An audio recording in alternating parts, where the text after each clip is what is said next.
Everyone, my name is आकृति। जैसा कि आप सबको पता होगा, हमारे इंश्योरेंस की सीरीज चल रही है जिसमें हम नियर अबाउट 500 क्वेश्चंस प्रैक्टिस करने वाले हैं, जिससे 70 to 80% आपके पेपर में आपको मिल जाएगा। ओके एंड इससे पहले भी मैंने एक क्लास ली थी जिसमें हमने 1 to 25 क्वेश्चंस प्रैक्टिस किए थे फर्स्ट चैप्टर के, फर्स्ट यूनिट के। अभी ये फर्स्ट यूनिट के बाकी रिमेनिंग क्वेश्चंस करने वाले हैं, ठीक है। एंड बाकी तो कुछ नहीं, क्वेश्चन स्टार्ट करती हूँ। Okay, question number 26। The principle of ओब्रिमिया फेडी मीन्स दैट, जो प्रिंसिपल है एटमॉस्ट गुड फेथ, उसको दूसरा मतलब लाइक उसका दूसरा नाम या कह सकते हो उसका जो लेटिन वर्ड के अकॉर्डिंग, या एक जो हम सेकंड नेम देते हैं बेयर एक्ट्स में, उसका दूसरा नाम ये है। सो जहाँ पे भी दिखे ओब्रिमिया फेडी means the that is the principle of utmost good faith. Option number A. Question number 27. An insurance policy that provides the life insurance protection only against the definite number of years is known as term policy. Option number A. Term policy में क्या होता है, like तुमने जो भी insurance लिया है वो एक सर्टेन पीरियड का होगा, ठीक है।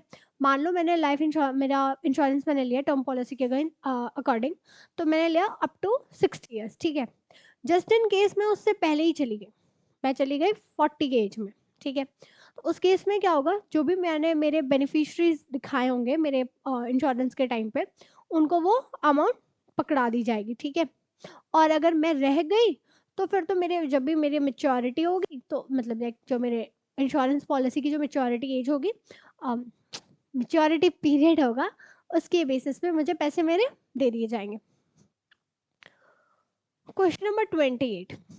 Investment in the real estate is example of, अगर तुम किसी भी रियल इस्टेट बिजनेस में इन्वेस्ट करते हो तो दैट इज स्पेक्यूलेटिव रिस्क, ठीक है। लाइक ऑप्शन नंबर ए से होगा कि उसमें क्या होगा कि लाइक तुम्हें गेन भी हो सकता है, तुम्हें लॉस भी हो सकता है, एंड इसमें ह्यूमन कंट्रोल हो सकता है कि लाइक तुम्हारा जो जहाँ पे भी तुमने इन्वेस्ट किया, तो जो भी मतलब लाइक बिल्डर है या जो भी कह लो, जो भी मेन पर्सन है, उसने रियलाइज किया कि लाइक इस चीज़ से मेरा लॉस हो रहा है, मैं इस चीज़ को बंद करके मैं इस चीज़ को दूसरी तरह से करूँगा। तो like there is a human control ना, कि लॉस और प्रॉफिट दोनों में अपना दिमाग लगा सकते तुम, ठीक है। तो दैट इज स्पेक्यूलेटिव रिस्क। अब वहीं पे जो प्योर रिस्क की बात हम करते हैं, प्योर रिस्क में क्या होता है, there is no human control, ठीक है।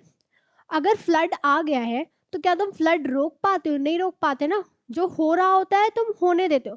तुम क्या कर रहे होते हो, तुम बस ट्राई कर रहे होते हो कि किसी और की मतलब लाइक लाइफ को वो ना हो। तुम बस लाइक तुम फ्लड नहीं रोक सकते, तुम क्या कर रहे हो, उसका जो इम्पैक्ट पड़ रहा है उसको कंट्रोल करने की कोशिश कर रहे हो, ठीक है। Question number 29। The type of risk which only involves possibility of loss and no possibility of gain is known as, that is pure risk। मैंने अभी बताया। और जैसे कि स्पेक्यूलेटिव में क्या होता था, यू हैव ऑप्शन, तुम्हारा ह्यूमन कंट्रोल होता है उस चीज़ पे कि तुम उसे प्रॉफिट में भी ले जा सकते हो, तुम उसे लॉस में भी ले जा सकते हो। बट जो प्योर रिस्क होता है उसमें क्या होगा, तुम्हारा कोई ह्यूमन कंट्रोल होगा ही नहीं उस चीज़ पे। लॉस हो रहा है तो होगा ही होगा, गेन का कोई चांस ही नहीं है उस सिचुएशन में।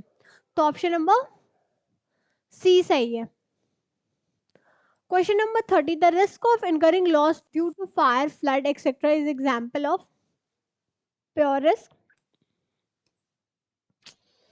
Option number C. Question number 31। The type of risk that affect the entire sector और entire economy is known as. अब ऐसा रिस्क जिससे तुम किसी पर्टिकुलर इंडस्ट्री की बात नहीं कर रहे, तुम किसी पर्टिकुलर पर्सन पे इम्पैक्ट नहीं पड़ रहा, तुम्हारे इंटायर इकोनॉमी, तुम्हारे इंटायर कंट्री पे इम्पैक्ट पड़ रहा है इस चीज का, तो that is fundamental risk. Option number B. वैसे तो अगर कहीं पे भी ऐसे फंडामेंटल का ऑप्शन ना दे और सिस्टमैटिक रिस्क दे, तो तुम्हें जाना है सिस्टमैटिक वाले ऑप्शन पे, ठीक है। बट अगर फंडामेंटल दिया होगा तो फंडामेंटल, अगर सिस्टमैटिक दिया होगा ऑप्शन में तो सिस्टमैटिक रिस्क करना। Question number 32। The risk of loss due to terrorism is example of, that is fundamental risk. होगा तो होगा भाई, उसमें कुछ सिस्टमैटिक है वो तो। नेक्स्ट क्वेश्चन क्या था, 33।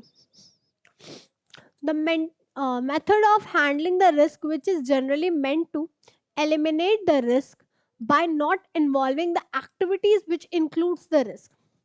ऐसा कौन सा मेथड है जो हम यूज करते हैं किसी भी चीजों को एलिमिनेट करने का बट रिस्क को हटा के, तो that is risk avoidance. Question number 34.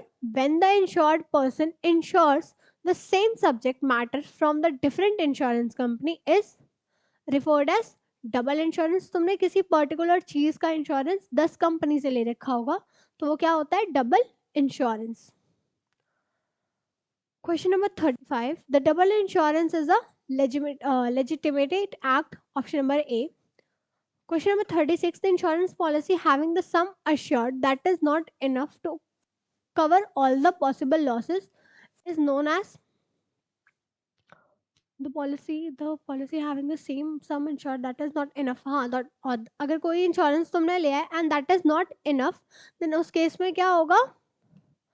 Under insurance. तुमने इंश्योरेंस, तुम्हारी प्रॉपर्टी 10 लाख की है, तुम्हें मतलब लाइक तुम्हारी मशीनरी 10 लाख की है और तुमने इंश्योरेंस 1 लाख का लिया है, तो क्या वो अंडर इंश्योरेंस ही होगा? क्योंकि अगर तुम्हें लॉस भी होगा उस मशीन के केस में, तो तुम 1 ही लाख तक का अपना मतलब लाइक लॉस रिकवर कर पाओगे, बाकी 9 लाख तो तुम्हारे ऐसे ही चले जाने हैं. तो that is under insurance. Question number 37. The condition where an individual purchases the insurance coverage from amount above the actual value the insured property is referred as. अब इस ऊपर वाले केस में क्या किया था तुमने? कम वैल्यू का करवाया था. इस वाले केस में क्या पूछा है कि तुमने ज्यादा वैल्यू का इंश्योरेंस करवा दिया. ठीक है, जितनी तुम्हारी वैल्यू है ही नहीं उस पर्टिकुलर सामान की, तुमने उसका डबल इंश्योरेंस करवा दिया, तो दैट इज ओवर इंश्योरेंस. इतने क्वेश्चन 10 वाली सीरीज में. चलो, थैंक यू सो मच. ये सारी क्वेश्चंस देख लेना, एक बार 2 बार देखोगे तो दिमाग में बैठ जानी है. Simple. So thank you so much and like share and subscribe. Bye bye.